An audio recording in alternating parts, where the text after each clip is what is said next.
तो Bangladesh cricket board ने फैसला किया है कि वो भारत में होने वाले T20 वर्ल्ड कप में हिस्सा नहीं लेंगे। आईसीसी ने उनकी मांग को ठुकरा दिया था, उनकी डिमांड को हर बार ठुकरा दिया और कहा कि अगर आपको इस साल T20 वर्ल्ड कप खेलना है तो भारत में आकर ही खेलना होगा। आईसीसी ने उनको आज तक की डेडलाइन दी थी कि आप फैसला कर लें कि आपको क्या चुनना है, आपको वर्ल्ड कप से बाहर होना है या भारत में आकर खेलना है। इसके बाद बांग्लादेश ने अपनी गवर्नमेंट के साथ बैठक की, ढाका के एक होटल में बैठक हुई गवर्नमेंट के अधिकारियों के साथ। इसके अलावा जो बांग्लादेश के खिलाड़ी थे उनके साथ बैठक हुई, तीनों टीमों के कप्तान थे, बाकी खिलाड़ी भी थे, जो अहम खिलाड़ी थे वो भी मौजूद थे। और इसके बाद बांग्लादेश ने ऐलान किया कि वो इस बार T20 वर्ल्ड कप में हिस्सा नहीं लेंगे। जाहिर सी बात है, अगर वो अपने फैसले पर अड़े रहते तो आईसीसी ने तो ऐसे ही उनको कह दिया था कि आप वर्ल्ड कप का हिस्सा नहीं होंगे, अगर भारत में आएंगे तभी वर्ल्ड कप का हिस्सा होंगे।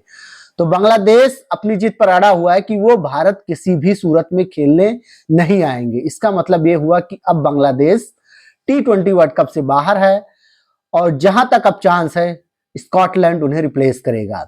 हालांकि जो बांग्लादेश के गवर्नमेंट के स्पोर्ट्स एडवाइजर हैं उन्होंने एक बड़ी प्रतिक्रिया दी है। उन्होंने कहा कि हमें इस मामले में न्याय नहीं मिला है। उन्होंने जब आज ढाका में ये मीटिंग हुई तो उसके बाद पत्रकारों से बातचीत की और इसके बाद ये कहा कि हमें न्याय नहीं मिला है और ना तो बीसीसीआई और ना ही आईसीसी ने हमें कन्विंस भी नहीं करने की कोशिश की कि नहीं, आपको भारत में पूरी तरह सिक्योरिटी मिलेगी, भारत में आपको फुल प्रूफ सुरक्षा मिलेगी, आप भारत खेलने आइए। उनका कहना था कि ना आईसीसी बीसीसीआई किसी ने भी हमें कन्विंस करने की कोशिश नहीं की, इसी वजह से हम वहां पर खेलने नहीं जा सकते थे। तो बांग्लादेश ने अब साफ कर दिया है कि वो अब नहीं आएंगे भारत में खेलने के लिए और T20 वर्ल्ड कप से इसका मतलब वो बाहर हो गए। उनका कहना है कि हमें न्याय नहीं मिला है, आईसीसी ने हमें न्याय नहीं दिया है। कुछ इस तरह की खबरें आई थी कि वो शायद इंटरनेशनल कोर्ट ऑफ जस्टिस जाएंगे जो स्पोर्ट्स का होता है। आपको याद होगा जब ओलंपिक चल रहा था तो शायद विनेश फोगाट या किसी भारतीय खिलाड़ी का मामला था, वो भी इंटरनेशनल कोर्ट में गया था मामला जो स्पोर्ट्स का होता है। तो बांग्लादेश, इस तरह की खबरें आई कि बांग्लादेश भी शायद इस तरह की चीजों का प्रयोग करेगा। अब इस पूरे मामले में पाकिस्तान का क्या स्टैंड है? इस तरह की खबरें आई थी कि अगर बांग्लादेश ने बायकॉट किया तो पाकिस्तान भी बायकॉट कर देगा T20 वर्ल्ड कप का।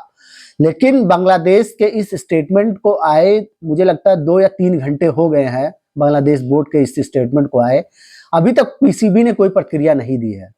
पीसीबी की तरफ से कोई बयान नहीं आया है कि वो भी बायकॉट करेंगे या नहीं। जाहिर सी बात है, जब इस तरह की खबरें सामने आई थी तो पाकिस्तान में ही इसका विरोध शुरू हो गया था कि हम बायकॉट क्यों करें बांग्लादेश की वजह से।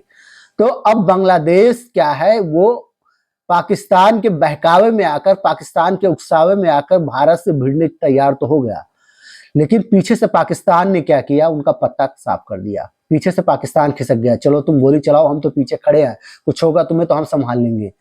बांग्लादेश ने गोली चला दी, लेकिन जब अपने ऊपर गोली चली तो पीछे पाकिस्तान ढाल बनकर नहीं खड़ा था। अब पाकिस्तान रफू चक्कर हो गया, क्योंकि पाकिस्तान को पता है कि अगर हमने बायकॉट किया तो इससे हमें काफी आर्थिक नुकसान होगा, खिलाड़ियों को नुकसान होगा। इसी वजह से पाकिस्तान ने बांग्लादेश को एक लॉलीपॉप दिया, जिसके बहकावे में बांग्लादेश आ गया और वो खुद अपना ही नुकसान करा बैठा है। अब बांग्लादेश ने अपना डिसीजन ले लिया है, अब आईसीसी के ऊपर है कि वो क्या करते हैं।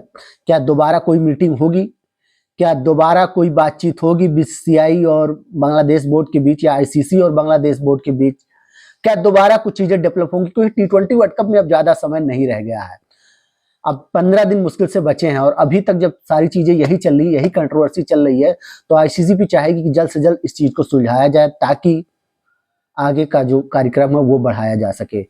तो कमोबेश अब बांग्लादेश T20 वर्ल्ड कप से बाहर है।